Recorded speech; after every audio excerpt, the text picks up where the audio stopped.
kembali lagi belajar bersama dengan Ibu Inggit nih semuanya. Nah, hari ini kita akan belajar bersama dalam pelajaran Bahasa Indonesia. Nah, kita udah masuk ke tema 4 ya. Nah, hari ini kita akan belajar subtema 1 di tema 4, yaitu tentang kewajiban dan hakku di rumah. Nah, nanti untuk lebih jelasnya lagi, kalian bisa dengarkan tayangan yang berikut ini. Oke, assalamualaikum warahmatullahi wabarakatuh. Selamat pagi semuanya. Good morning. Oke, gimana kabarnya anak-anak? Semoga semuanya selalu sehat dan selalu dalam lindungan Allah Subhanahu wa Ta'ala. Nah, hari ini kita akan belajar bersama nih dalam pelajaran bahasa Indonesia.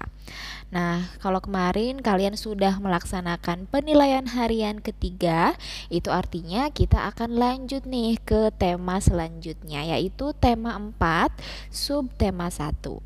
Nah, kewajiban dan hakku di rumah. Oke.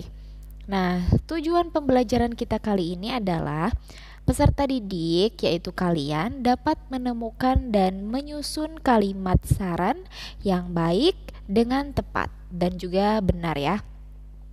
Nah, selanjutnya sebelum kita melakukan pembelajaran kita kali ini, ada baiknya kita berdoa terlebih dahulu ya anak-anak. Nah, kita berdoa dulu. Nah, anak-anak bisa juga di rumah dengan suara yang lantang berdoa supaya Allah memberikan keberkahannya untuk kita semua dan juga ilmu yang bermanfaat. Bismillahirrahmanirrahim. Rabbi zidni ilma warzuqni fahma wa alhiqni bis-sholihin. Amin. Oke, kita lanjut ke materi kita kali ini. Nah, anak-anak, tapi sebelum dilanjut, tadi tema dari kita kali ini adalah kewajiban dan hakku di rumah. Nah, kewajiban itu apa sih dan hak itu apa? Nah, pasti anak-anak dari kelas 1, kelas 2 juga sudah belajar tentang hak dan juga kewajiban. Kewajiban adalah segala sesuatu yang harus kita kerjakan, yang wajib kita kerjakan dengan penuh rasa tanggung jawab. Sedangkan hak itu adalah segala hal yang bisa kita dapatkan gitu. Itu adalah perbedaan antara kewajiban dan juga hak. Semoga anak-anak di rumah di rumah bisa menjalankan kewajibannya sesuai dengan kalian sebagai anak di rumah gitu kan. Jadi kalian harus melaksanakan kewajiban-kewajiban kalian selama di rumah sesuai dengan tema kita kali ini, kewajiban dan hakku di rumah. Oke, untuk di tema ini nanti kita akan belajar tentang kalimat saran untuk subtema 1 ya. Nanti kita ada 3 hal yang kita pelajari, yaitu yang pertama adalah langkah-langkah menulis kalimat saran. Ya, kalimat saran pasti Ibu yakin kalian sudah sering nih ngasih saran kepada teman-teman kalian atau kepada adik kalian atau bahkan mungkin ke orang tua kalian pernah juga ngasih saran. Nah, selanjutnya yang kedua adalah menyusun kalimat saran. Ya, lalu yang ketiga adalah menemukan dan menyusun kalimat saran dari teks yang dibaca dan yang didengar. Jadi nanti kalian akan menuliskan kalimat saran. Kalau biasanya kalian hanya mengucapkan saja kalimat-kalimat saran, nah kali ini di pelajaran bahasa Indonesia kita akan mencoba untuk menuliskannya, menyusun dulu, nanti baru dituliskan di buku gitu. Nah, langsung ke pengertian dari kalimat saran dulu nih. Kalimat saran merupakan kalimat yang berisi pendapat untuk menyelesaikan suatu permasalahan. Kalimat saran ditujukan kepada orang lain dengan bahasa yang santun. Terus, kalimat saran biasanya menggunakan kata seharusnya, hendaknya, dan sebaiknya. Kalimat yang berisi saran menggunakan kosakata yang baku.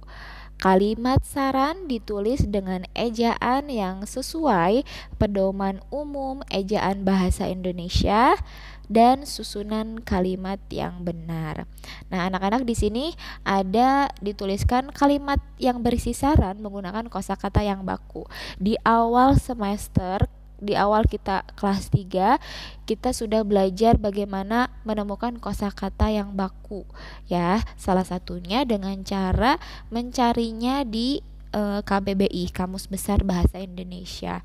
Jadi kalau misalnya memastikan apakah kata yang kita gunakan itu merupakan kata yang baku, kita bisa cari di KBBI gitu. Kalau misalnya ada dan tertulis artinya itu apa dengan jelas, berarti itu merupakan kata baku atau kosakata yang baku. Nah, selanjutnya langkah-langkah menulis saran. Langkah-langkah menulis saran yang perlu diperhatikan itu adalah yang pertama nih, kita harus mengetahui dulu kalimat yang menunjukkan masalah. Jadi, kalimat yang menunjukkan masalahnya kita harus tahu dulu. Terus selanjutnya setelah mengetahui kalimat yang menunjukkan masalah, kita dapat mulai menyusun kalimat saran. Kalimat saran biasanya menggunakan kata sebaiknya, seharusnya, dan hendaknya. Ya. Lalu setelah kita pilih mau pakai kata sebaiknya atau seharusnya atau hendaknya, kalian lanjut ke langkah yang selanjutnya nih, menggunakan bahasa yang santun agar tidak menyakiti lawan bicara. Jadi ketika kalian menuliskan kalimat saran, pastikan kalimat yang kalian gunakan itu tidak menyakiti perasaan orang lain. Jadi kita harus menggunakan bahasa yang santun, jangan sampai menghina apalagi merendahkan, yang jelas harus santun. Selanjutnya yang terakhir, kalimat saran diakhiri dengan tanda baca titik gitu. Jangan lupa titiknya jangan ketinggalan. Oke, selanjutnya contoh kalimat saran. Nanti di sini ada permasalahan nih. Kamar Lani kotor. Permasalahannya kamar Lani kotor. Berarti kalau kalian diminta untuk membuat kalimat saran, kira-kira apa? Sarannya apa? Tadi kita harus tahu dulu nih kalimat permasalahannya. Kan di sini udah ada nih kalimat permasalahannya, ternyata kamar Lani kotor. Nah, selanjutnya kita pilih mau pakai kata sebaiknya, seharusnya, atau hendaknya. Nah, setelah itu kalian pikirkan dulu kalian mau kasih saran apa nih terhadap permasalahan tentang kamar Lani kotor. Kalian mau kasih saran apa ya? Nah, selanjutnya jangan lupa tanda titiknya. Nah, di sini Ibu kalimat sarannya menggunakan kata seharusnya. Ibu pilih kata seharusnya, terus koma, Lani rajin membersihkan kamarnya. Titik. Ini adalah contoh kalimat saran untuk permasalahan yang ada, yaitu kamar Lani kotor. Nah, kalimat sarannya seharusnya Lani rajin membersihkan kamarnya. Oke, mudah ya untuk membuat kalimat saran. Nah, selanjutnya permasalahan yang kedua nih, rambut Ilham gondrong dan tidak rapih. Ini adalah permasalahannya. Kira-kira kalau kalian diminta untuk membuat kalimat saran, kalian akan memberikan saran apa untuk Ilham? Oke, kalian bisa menggunakan kata seharusnya, sebaiknya, atau hendaknya. Nah, di sini Ibu menggunakan kalimat saran sebaiknya. Ya, sebaiknya Ilham memotong dan merapikan rambutnya secara rutin. Nah, itu merupakan salah satu contoh kalimat sarannya. Kalau misalnya kalian punya kalimat saran yang lain dan memang kalimatnya itu santun dan tidak menyakiti orang lain, terutama Ilham di sini karena ini merupakan permasalahan rambutnya Ilham, jadi kalian bisa gunakan. Nah, ini kan permasalahannya rambut Ilham gondrong dan tidak rapi. Kalau misalnya ini Ibu kasih contoh kalimat sarannya, sebaiknya Ilham memotong dan merapikan rambutnya secara rutin. Nah, selanjutnya yang ketiga nih, permasalahannya Fatma hari ini tidak memakai seragam karena lupa. Kira-kira kalian mau kasih saran apa untuk Fatma? Oke, di sini Ibu kasih kalimat sarannya. Sebaiknya Fatma mempersiapkan seragam yang akan dipakai sehari sebelumnya supaya tidak lupa. Nah, itu dia adalah contoh-contoh kalimat saran yang bisa dibuat dari sebuah permasalahan. Nah, nanti kalau misalnya kalian diminta untuk membuat kalimat saran, jadi kalian bisa dengan mudah ya, kalian bisa menggunakan sebaiknya, seharusnya, atau hendaknya gitu. Oke, Ibu rasa cukup mudah dan Ibu yakin kalian di rumah juga angguk-angguk kepala karena mudah ya. Nah, selanjutnya menemukan kalimat saran dari teks tentang kewajiban dan hak di rumah. Nah, ini ada teks, sebenarnya ini teks ada di buku kalian juga, buku Bu Pena halaman 97 ya. Kalian bisa buka juga. Nah, tapi di sini Ibu akan membacakan. Nanti kita akan bersama-sama manakah yang merupakan kalimat saran nih dari teks yang ada di sini. Oke, Ibu bacakan. Melaksanakan kewajiban di rumah. Rumah yang bersih akan menjadi tempat tinggal yang nyaman. Ruangan-ruangan di rumah harus disapu agar bersih. Meja, kursi harus dibersihkan dari debu. Benda-benda diatur rapi di tempatnya. Fitri mempunyai kewajiban membersihkan kamar tidur. Tempat tidur harus dirapihkan. Lantai kamar tidur juga disapu. Fitri merapikan meja belajarnya setiap hari. Kewajiban dilaksanakan Fitri dengan senang hati. Terus paragraf yang kedua, ruang tamu harus bersih dan rapi. Adi menyapu lantai ruang tamu setiap hari. Meja tamu dirapikan. Jendela ruang tamu dibersihkan dari debu. Adi melaksanakan kewajiban dengan penuh tanggung jawab. Kebersihan rumah menjadi tanggung jawab setiap anggota keluarga. Ayah, ibu, dan anak-anaknya mempunyai tugas masing-masing. Sebaiknya setiap anggota keluarga melaksanakan kewajibannya. Jika kewajiban dilaksanakan, maka suasana rumah menjadi nyaman.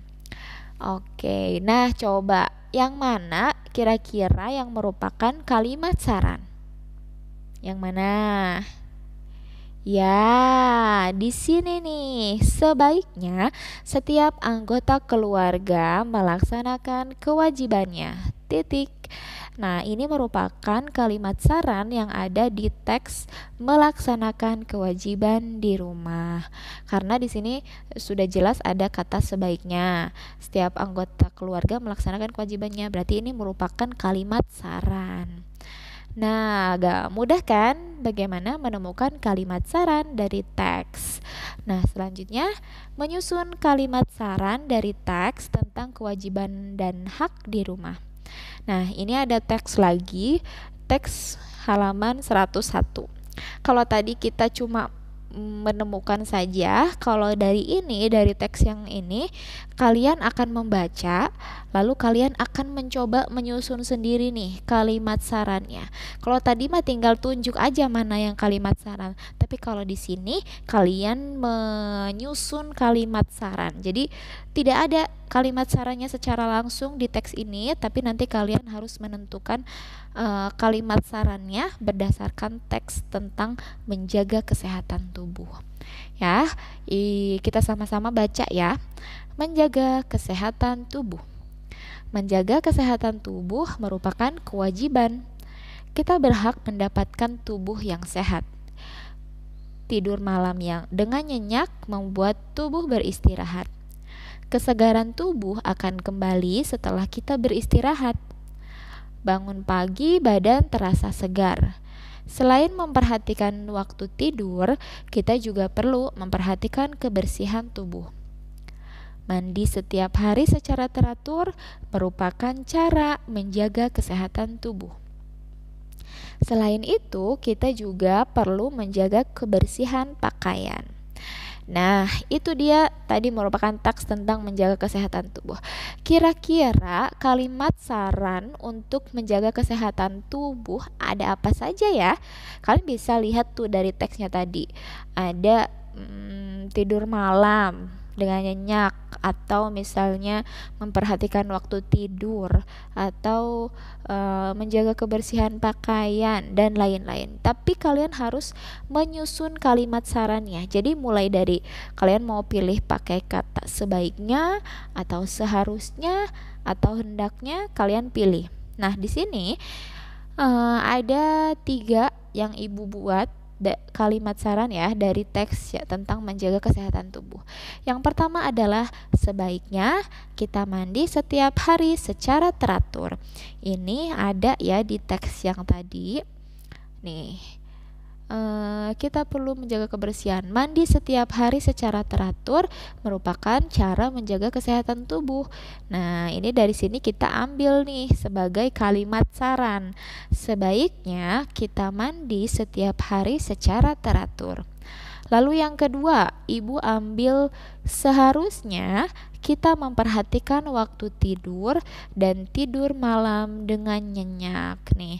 Tidur malam dengan nyenyak dan memperhatikan waktu tidur.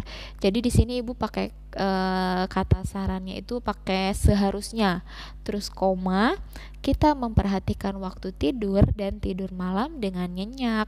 Lalu yang terakhir, hendaknya kita menjaga kebersihan pakaian. Nah, itu dia merupakan kalimat saran yang bisa diambil dari teks tentang menjaga kesehatan tubuh. Nah, selanjutnya nih, menemukan kalimat saran dari teks yang didengar. Kalian ini tuh teks halaman 110. Nah, kalau misalnya nanti ada yang kurang jelas dari yang ibu bacakan, kalian bisa lihat teksnya di halaman 110 ya. Cuma di sini karena temanya menemukan kalimat saran dari teks yang didengar, jadi ibu tidak tampilkan teksnya di sini. Jadi kalian berusaha dulu untuk mendengarkan teksnya. Nanti dari teks yang ibu bacakan, kalian tunjukkan manakah yang merupakan permasalahan, kalimat yang menunjukkan masalah, dan juga buat penyelesaiannya. Oke? Nah, ini adalah judulnya Manfaat Rumah Bersih. Setiap orang memerlukan rumah sebagai tempat tinggal. Rumah harus nyaman sehingga membuat penghuninya merasa tenang. Rumah yang nyaman adalah rumah yang bersih, sehat, dan aman. Rumah bersih apabila terhindar dari kotoran dan sampah. Rumah sehat apabila rumah memiliki ventilasi udara dan cahaya yang cukup. Rumah aman apabila rumah tersebut dapat melindungi kita dari debu, panas, dan hujan. Rumah kotor akan membuat penghuninya tidak nyaman. Rumah kotor juga dapat menimbulkan penyakit. Jika rumah dipenuhi sampah, maka akan banyak lalat yang dapat menyebabkan penyakit. Rumah yang tidak mendapatkan cahaya matahari yang cukup, maka akan menjadi lembab dan ditumbuhi jamur. Oleh karena itu, kita harus membersihkan rumah secara rutin agar rumah selalu bersih. Nah, berarti kalau ini ibu dapatkan dari teks yang tadi itu, contoh permasalahan yang ibu dapatkan adalah rumah kotor juga dapat menimbulkan penyakit. Itu adalah permasalahan yang salah satu ya permasalahan yang ibu dapatkan dari teks tersebut. Nah, penyelesaiannya yang ibu buat adalah seharusnya kita membersihkan rumah secara rutin agar rumah selalu bersih. Nah, itu dia contoh menemukan kalimat saran dari teks yang didengar. Oke, itu dia materi untuk kita hari ini tentang kalimat saran ya. Cukup banyak, tadi ada menemukan kalimat saran, menyusun kalimat saran, dan juga langkah-langkah menyusun kalimat saran. Oke, alhamdulillahirobbilalamin. Ini sudah materinya sudah selesai untuk hari ini. Nah, selanjutnya adalah tugas, yaitu latihan soal subtema 1 halaman 118 nomor 1 sampai 5. Ya, jangan lupa untuk dikumpulkan ke guru bahasa Indonesianya masing-masing. Untuk kelas 3 Abdurrahman bin Auf diserahkan ke Ibu Nuri. Untuk kelas 3 Sa'ad bin Abi Waqqas diserahkan ke Ibu Kiki, dan kelas 3 Sa'id bin Zaid ke Ibu Inggit. Oke, terima kasih anak-anak, terima kasih atas perhatiannya. Wassalamualaikum warahmatullahi wabarakatuh. Oke anak-anak, itu dia tadi adalah materi kita kali ini. Semoga kalian bisa mengerti dan memahami materi yang sudah disampaikan, dan kalian juga bisa mengerjakan tugas dengan benar tentunya. Dan selanjutnya kita akan lanjut nanti di pertemuan selanjutnya ke subtema 2 ya. Terima kasih atas perhatiannya. Wassalamualaikum warahmatullahi wabarakatuh.